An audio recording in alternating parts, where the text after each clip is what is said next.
Friends, welcome back to Ramadevi vlogs. ఈరోజు మనం కారం అన్ని తయారు చేసుకునే విధాన్ని చూపిస్తాను. మనకు నోరు బాగాలేనప్పుడు, రుచిగా లేనప్పుడు ఈ విధంగా చేసుకుని తింటే చాలా బాగా ఉంటుంది. ముందుగా కడాయిని తీసుకొని అందులో 1 టేబుల్ స్పూను నూనెని వేసుకోవాలి. ఇవి నూనె వేడెక్కుచినప్పుడు ఇందులో ఆవాలు జీలకర్ర వేసుకొని చిటపటలాడించాలి. ఇది చిటపటలాడుతుండగా కరివేపాకు, పసుపు వేసుకోవాలి. స్టవ్ ఆరిపోయాలి. కారం ఏ విధంగా తింటామో రుచికి తగ్గట్టుగా కారాన్ని వేసుకోవాలి.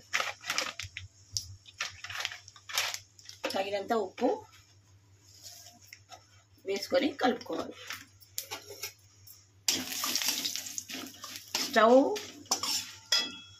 స్టవ్ ఆన్లో ఉండి కారపొడి వేస్తే కారం పొడి మారిపోతుంది. కాబట్టి మొత్తం అయిన తర్వాత కారపొడి వేసే ముందు స్టవ్ ఆర్పి కారపొడి వేసుకోవాలి. ఇప్పుడు ముందుగానే వండి ఉంచుకున్నటువంటి అన్నాన్ని ఇప్పుడు ఈ కారంలో వేసుకోవాలి.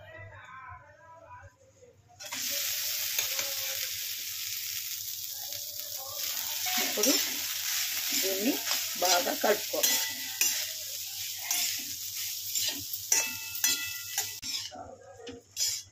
దీనిలో కొద్దిగా నెయ్యిని కూడా వేసి కలుపుకుంటే చాలా బాగుంటుంది. గుమగుమలాడే కారం అన్నం రెడీ.